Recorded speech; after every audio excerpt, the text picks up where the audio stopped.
ପ୍ରେଜ୍ ଦ ଲର୍ଡ ମୋର ପ୍ରିୟ ପ୍ରଭୁଙ୍କ ଲୋକମାନେ ଏବଂ ସମସ୍ତଙ୍କୁ ନମସ୍କାର। ସର୍ବପ୍ରଥମେ ସେ ମହାନ ପରମେଶ୍ୱରଙ୍କୁ ମୁଁ ଧନ୍ୟବାଦ ଦିଏ, କାରଣ ତାଙ୍କର ବିବିଧ ଦୟା ସକାଶୁ ଆମେ ବିନଷ୍ଟ ନାହିଁ। ଆଉ ଗୋଟେ ନୂଆ ଦିନ, ଆଉ ଗୋଟେ ନୂଆ ସକାଳ ଦେଖିବାକୁ ପାଇଲୁ। କାରଣ ତାଙ୍କର ଦୟା ଅନୁଗ୍ରହ ନଥିଲେ ମନୁଷ୍ୟ ଛାର ଘାସ ଫୁଲ ସମାନ, କିନ୍ତୁ ସେମାନଙ୍କୁ ପ୍ରେମ କରି ଦୟା କରି ଆଉ ଗୋଟେ ନୂଆ ଦିନ ନୂଆ ସକାଳ ଦେଖିବାକୁ ଦେଲେ। ସେଥିପାଇଁ ସେ ମହାନ ପରମେଶ୍ୱରକୁ ମୁଁ କୋଟି କୋଟି ଧନ୍ୟବାଦ ଦିଏ। ପ୍ରିୟ ଶ୍ରୋତା ବନ୍ଧୁ, ଆଜି ଆମେ ଅଳ୍ପ ସମୟ ପ୍ରଭୁ ଯୀଶୁ ଖ୍ରୀଷ୍ଟଙ୍କ ବିଷୟରେ ଚିନ୍ତା କରିବା।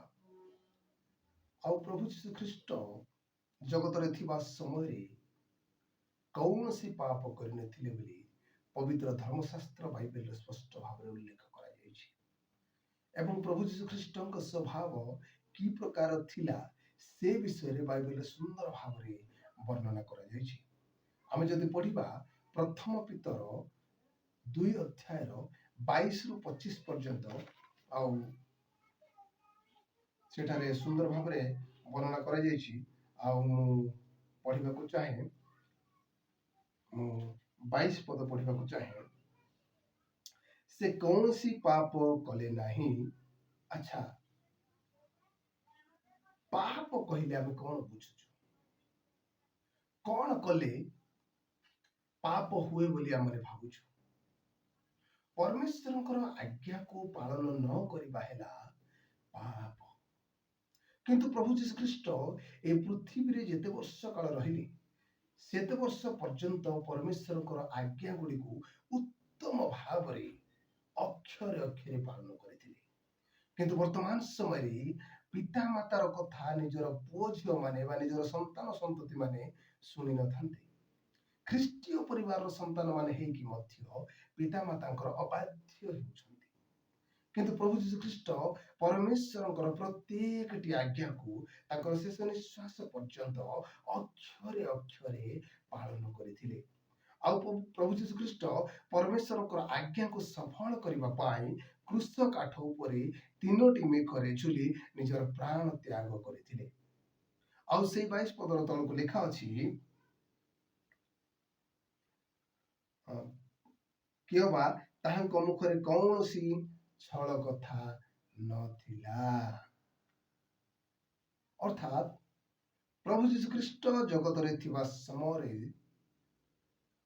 କୌଣସି ପାପ କରିନଥିଲେ, କିମ୍ବା ତାଙ୍କ ମୁଖରୁ କେବେ ବି ଛଳ କଥା, ମିଛ କଥା, ଚତୁରତା, କପଟତା ଏହି ପ୍ରକାର କୌଣସି ବିଷୟ ପ୍ରଭୁ ଯୀଶୁ ଖ୍ରୀଷ୍ଟ ଜଗତରେ ଥିବା ସମୟରେ କରିନଥିଲେ ଏବଂ ନିଜକୁ ନମ୍ର କରି ଜୀବନ ବିତାଉଥିଲେ ବୋଲି ବାଇବେଲ ପ୍ରମାଣ ଦିଏ। ପୁଣି 23 ପଦରେ ଲେଖା ଅଛି, ଦୟାକରି ପଢିବା।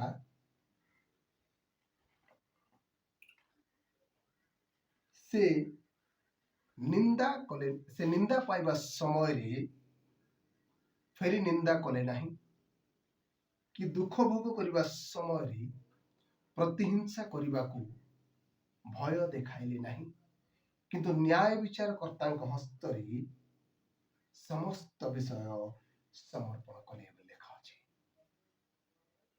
ଅର୍ଥାତ୍ ପ୍ରଭୁ ଯୀଶୁ ଖ୍ରୀଷ୍ଟଙ୍କୁ ଯେତେବେଳେ ନିନ୍ଦା କରାଯାଇଥିଲା ବା ପ୍ରଭୁ ଯୀଶୁ ଖ୍ରୀଷ୍ଟଙ୍କୁ ଯେତେବେଳେ ତାଡ଼ନା କରାଯାଉଥିଲା ବା ନିନ୍ଦା କରାଯାଉଥିଲା, ସେ ସମୟରେ ନିନ୍ଦା କରିବା ଲୋକମାନଙ୍କୁ ପ୍ରଭୁ ଯୀଶୁ ଖ୍ରୀଷ୍ଟ କୌଣସି ପ୍ରତିବାଦ କରିନଥିଲେ, କି ତାଙ୍କ ମୁଖରୁ ଗୋଟେ ଶବ୍ଦ ବି ବାହାର କରିନଥିଲେ ବୋଲି ବାଇବେଲ ପ୍ରକାଶ କରେ। କିନ୍ତୁ ଆଜିକାଲିର ମନୁଷ୍ୟମାନଙ୍କୁ ଯଦି କୌଣସି ଲୋକ ନିନ୍ଦା କରେ, ତେବେ ସେହି ଲୋକ ଲେଉଟି ତୁରନ୍ତ ଜବାବ ଦେଇଥାନ୍ତି। କିଏ ଯଦି ଚାପୁଡ଼ାଟି ମାରିଦିଏ, ତେବେ ତୁରନ୍ତ ତାକୁ ମୁଥଟିଏ ମାରିବା ପାଇଁ ପ୍ରସ୍ତୁତ ହେଇଯାଇଥାନ୍ତି। କିନ୍ତୁ ଆମର ପ୍ରଭୁ ଯୀଶୁ ଖ୍ରୀଷ୍ଟ ପିତାଙ୍କର ଆଜ୍ଞାକୁ ବା ପରମେଶ୍ୱରଙ୍କର ଆଜ୍ଞାକୁ ଉତ୍ତମ ଭାବରେ ପାଳନ କରିଥିଲେ। ସେଥିପାଇଁ ବାକ୍ୟରେ ଲେଖା ଅଛି, ସେ ଉପଦ୍ରବ ପ୍ରାପ୍ତ ହେଲେ ତଥାପି ସେ ଆପଣଙ୍କୁ ନମ୍ର କରି ଆପଣ ମୁଖ ଫିଟାଇଲେ ନାହିଁ ବୋଲି ଯିଶା 53:7 ଲେଖା ଅଛି। ପୁଣି ସେଇ 23 ପଦର ତଳକୁ ଲେଖା ଅଛି, ଦୟାକରି ପଢିବା। ଦୁଃଖ ଭୋଗ କରିବା ସମୟରେ ପ୍ରତିହିଂସା କରିବାକୁ ଭୟ ଦେଖାଇଲେ ନାହିଁ ବୋଲି ଲେଖା ଅଛି। ପ୍ରଭୁ ଯୀଶୁ ଖ୍ରୀଷ୍ଟ ଅନେକ ଦୁଃଖ ଓ କଷ୍ଟ ସହିଲେ ମୋ ପାଇଁ ଓ ଆପଣମାନଙ୍କ ପାଇଁ। ତଥାପି ସେ ଦୁଃଖ ଭୋଗ କରିବା ସମୟରେ ପ୍ରତିହିଂସା କରିବାକୁ ଭୟ ଦେଖାଇଲେ ନାହିଁ ବୋଲି ଲେଖା ଅଛି। ଅର୍ଥାତ୍ କୌଣସି ବିଷୟରେ ସେ ପଦେ ହେଲେ ଉତ୍ତର କାହାକୁ ଦେଇନଥିଲେ। ତଥାପି ପରମେଶ୍ୱରଙ୍କର ଭାବବାଣୀ ଯେପରି ସଫଳ ହୁଏ ସେଥିନିମନ୍ତେ ପ୍ରଭୁ ଯୀଶୁ ଖ୍ରୀଷ୍ଟ ନିର୍ଦ୍ଦୋଷ ହେଲେ ମଧ୍ୟ ଦୋଷୀ ସାବ୍ୟସ୍ତ ହେଲେ। ଆମେ ଯଦି ପଢିବା ଲୁକ 23:13 ଆଉ 14 ଦୟାକରି ମୁଁ ପଢିବି, ଆପଣମାନେ ଦୟାକରି ମନ ଦେଇ ଶୁଣନ୍ତୁ। ସେଠାରେ ଏପରି ଲେଖା ଅଛି,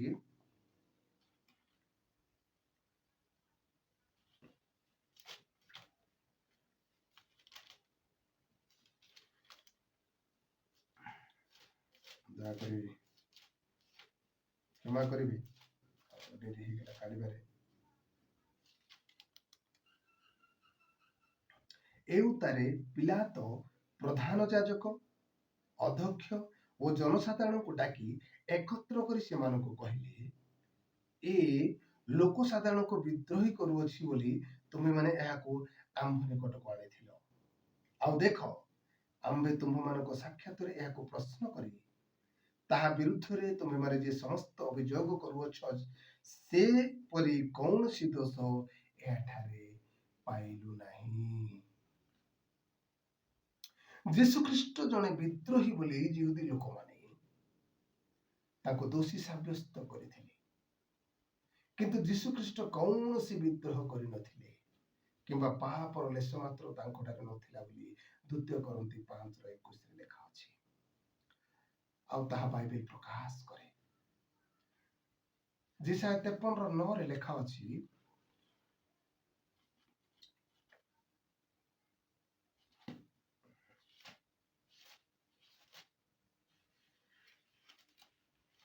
ଦୟାକରି ପଢିଦେବେ।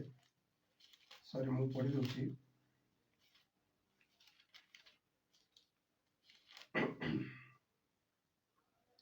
ପୁଣି ସେ କୌଣସି ଦୌରାତ୍ମ୍ୟ ନ କଲେ ହେଁ, ତାହାଙ୍କ ମୁଖରେ କୌଣସି ଛଳ ନଥିଲେ ହେଁ, ଲୋକମାନେ ଦୁଷ୍ଟ ଗୁଣର ସହିତ ତାହାଙ୍କୁ କବର ନିରୂପଣ କଲେ ଓ ମୃତ୍ୟୁରେ ସେ ଧନମାନଙ୍କ ସଙ୍ଗୀ ହେଲେ।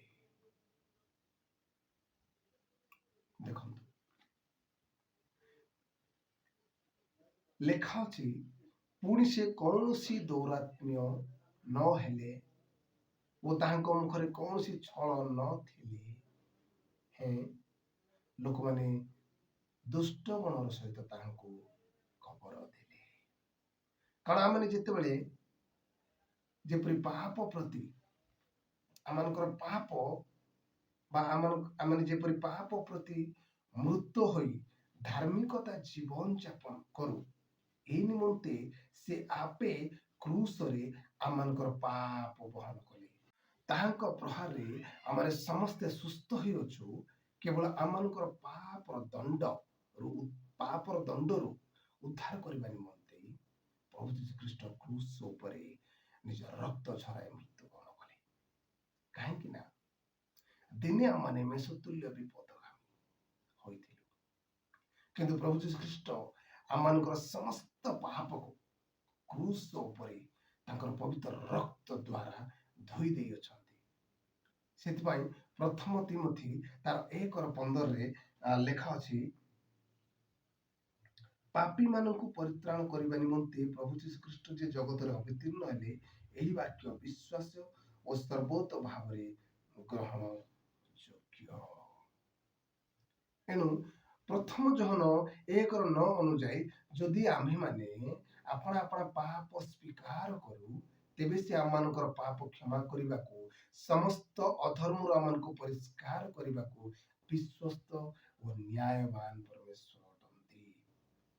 ଏଣୁ ଆସୁ ମୋର ପ୍ରିୟ ପ୍ରଭୁଙ୍କ ଲୋକମାନେ, ଆମେ ସମସ୍ତେ ଆପଣା ପାପ ସ୍ୱୀକାର କରି ଆମମାନଙ୍କର ଆତ୍ମିକ ପାଳକ ପିତା ପରମେଶ୍ୱରଙ୍କ ନିକଟକୁ ବାହୁଡ଼ି ଯିବା। ତେବେ ରୋମୀ 3:24 ଅନୁଯାୟୀ ବିନା ମୂଲ୍ୟରେ ତାହାଙ୍କର ଅନୁଗ୍ରହରେ ପ୍ରଭୁ ଯୀଶୁ ଖ୍ରୀଷ୍ଟଙ୍କ ଠାରେ ଯେ ମୁକ୍ତି ଅଛି, ତଦ୍ୱାରା ଆମ୍ଭେମାନେ ସମସ୍ତେ ଧାର୍ମିକ ଗଣିତ ହୋଇପାରିବା। ତେବେ ପରମେଶ୍ୱର ଆମମାନଙ୍କୁ ନିଜର ସନ୍ତାନ ସନ୍ତତି କରି ଗ୍ରହଣ କରିବେ ଓ ଅନନ୍ତ ଜୀବନର ଅଧିକାରୀ କରିବେ। ପ୍ରଭୁ ଏ ଅଳ୍ପ ବାକ୍ୟରେ ମତେ ପୁଣି ଆପଣମାନଙ୍କୁ ସମସ୍ତଙ୍କୁ ଆଶୀର୍ବାଦ କରନ୍ତୁ। ଆମେନ୍। ନମସ୍କାର।